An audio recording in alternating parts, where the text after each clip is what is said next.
അസ്സലാമു അലൈക്കും വറഹ്മത്തുള്ളാഹി വബറകാതുഹു. മഹാനായ നബി സല്ലല്ലാഹു അലൈഹി വസല്ലമ തങ്ങൾ ഖുബായിൽ എത്തിയത് തിങ്കളാഴ്ചയായിരുന്നു എന്ന് നാം പറഞ്ഞു. തിങ്കൾ, ചൊവ്വ, ബുധൻ, വ്യാഴം 4 ദിവസം നബി ഖുബായിൽ താമസിച്ചു. 5-ാം ദിവസം രാവിലെ നബി സല്ലല്ലാഹു അലൈഹി വസല്ലമ തങ്ങൾ ഇറങ്ങുകയാണ്, മദീനയിലേക്ക് പോവുകയാണ്. അതായത് നഗരത്തിൻ്റെ ഹൃദയത്തിലേക്ക് പോവുകയാണ്. അന്ന് വെള്ളിയാഴ്ചയായിരുന്നു. നബി സല്ലല്ലാഹു അലൈഹി വസല്ലമ തങ്ങളും സംഘവും നേരത്തെ തന്നെ പുറപ്പെട്ടു. അവർ നടന്ന് ഉച്ചയായപ്പോഴാണ് സാലിം ബിൻ ഔഫ് എന്ന് പറയുന്ന ഒരു പ്രധാനിയുടെ വീടിൻ്റെ സമീപത്തെത്തിയത്. അദ്ദേഹം ഇതിനകം ഇസ്ലാം മതം സ്വീകരിച്ച ഒരു വ്യക്തിയായിരുന്നു. അവിടെ എത്തിയപ്പോൾ നബി അവിടെ വിശ്രമിക്കാൻ ഇറങ്ങിയെന്ന് മാത്രമല്ല, വെള്ളിയാഴ്ചയാണ്, ജുമുഅ ദിവസമാണ്. അവിടെ വെച്ചാണ് നബി സല്ലല്ലാഹു അലൈഹി വസല്ലമ തങ്ങൾ സംഘവും ജുമുഅ നിസ്കരിച്ചത്. ഒരുപക്ഷേ ജുമുഅ നേരത്തെ നിർബന്ധമാക്കപ്പെട്ടിട്ടുണ്ട് എങ്കിലും നബിയുടെ ജീവിതത്തിലെ ആദ്യത്തെ ജുമുഅ ഈ ജുമുഅയായിരുന്നു. മദീനയിലേക്കുള്ള യാത്ര മധ്യേ സാലിം ബിൻ ഔഫ് എന്ന കുടുംബത്തിൻ്റെ വീടിൻ്റെ പരിസരത്ത് താൽക്കാലികമായി ഉണ്ടാക്കിയ ഒരു പള്ളിയിൽ വെച്ചുകൊണ്ടാണ് മഹാനായ നബി സല്ലല്ലാഹു അലൈഹി വസല്ലമ തങ്ങളും സംഘവും ജുമുഅ നിസ്കരിച്ചത്. ഏതാണ്ട് 100ഓളം ആൾക്കാർ ആ ജുമുഅക്കുണ്ടായിരുന്നു എന്നൊക്കെ ചരിത്രങ്ങളിൽ നമുക്ക് കാണാൻ കഴിയും. 100ഓളം ആൾക്കാർ അവിടെ ഉണ്ടായിരുന്നു, അല്ലെങ്കിൽ സാലിം ബിൻ ഔഫിലെ ജുമുഅക്കുണ്ടായിരുന്നു എന്ന് പറയുമ്പോൾ ഇസ്ലാം എത്ര വേഗതയിലാണ് മദീനയിൽ വളർന്നത്, പടർന്നത് എന്ന് നമുക്കതിൽ നിന്ന് ഊഹിക്കാനും അനുമാനിക്കാനും കഴിയും. ജുമുഅ കഴിഞ്ഞതിന് ശേഷം മഹാനായ നബി സല്ലല്ലാഹു അലൈഹി വസല്ലമ തങ്ങളും സംഘവും പിന്നെയും മുന്നോട്ട് നടന്ന് പിന്നെ അധികം ദൂരമില്ല, കുറേ അങ്ങോട്ടെത്തിയപ്പോൾ മദീനയുടെ നഗരത്തിൻ്റെ പരിസരത്തെത്തി.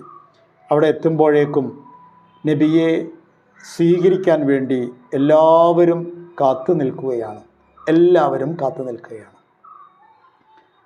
മഹാനായ ബറാഅ് ബിൻ ആസിബ് റളിയല്ലാഹു അൻഹു ആ രംഗം റിപ്പോർട്ട് ചെയ്യുന്നുണ്ട്. അദ്ദേഹം പറയുന്നത്, നബിയെ സ്വീകരിക്കാൻ വേണ്ടി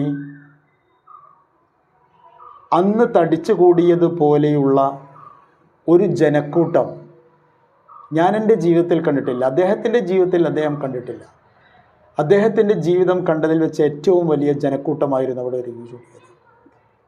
കാരണം അവിടെയുള്ള മഹാഭൂരിപക്ഷം വരുന്ന വിശ്വാസികൾ മഹാനായ നബി സല്ലല്ലാഹു അലൈഹി വസല്ലമ തങ്ങളെ കണ്ടിട്ടില്ല.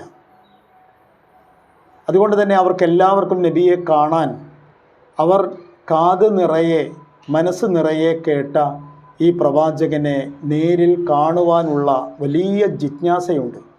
ആ ജിജ്ഞാസ കൊണ്ടാണ് അവരെല്ലാവരും അവിടെ തടിച്ചുകൂടിയിരിക്കുന്നത്.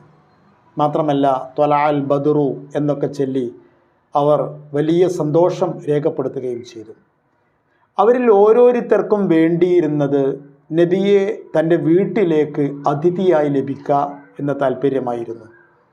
അതുകൊണ്ട് നബി ഇങ്ങനെ മുന്നോട്ട് വരുമ്പോൾ ഓരോരുത്തരും മുന്നിലേക്ക് വന്ന് നബിയുടെ ഒട്ടകത്തിൻ്റെ കടിഞ്ഞാണിൽ, മൂക്കുകയറിൽ പിടിച്ച് വലിക്കാൻ തുടങ്ങി. അത് കണ്ട നബി പറഞ്ഞു, ഹല്ലു സബീല, അതിനെ വിട്ടേക്കുക, ഫൈനഹാ മഅ്മൂറ, അത് കൽപ്പിക്കപ്പെട്ടിരിക്കുന്ന ഒരൊട്ടകമാണ് എന്ന് പറഞ്ഞാൽ എവിടെയാണ് നിൽക്കേണ്ടത് എന്നത് അതിനറിയാം, നിങ്ങൾ ആരും പിടിച്ചു വലിക്കേണ്ടതില്ല എന്ന് പറഞ്ഞു.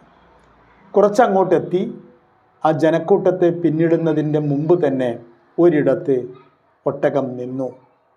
പിന്നെ അതിൻ്റെ കാലുകൾ മടക്കി അവിടെ മുട്ടുകുത്തി. പക്ഷേ മഹാനായ നബി സല്ലല്ലാഹു അലൈഹി വസല്ലമ തങ്ങൾ ഒട്ടകത്തിൻ്റെ പുറത്ത് നിന്ന് ഇറങ്ങിയില്ല.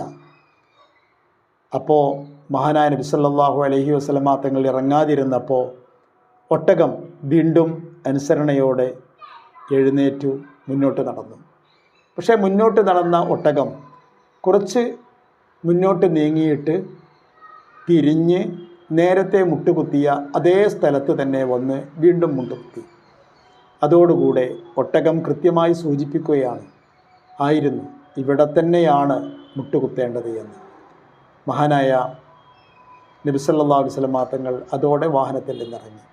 വാഹനത്തിൽ നിന്നിറങ്ങിയപ്പോഴേക്കും ഒരാൾ നബിയുടെ വാഹനത്തെ കൈക്കലാക്കി.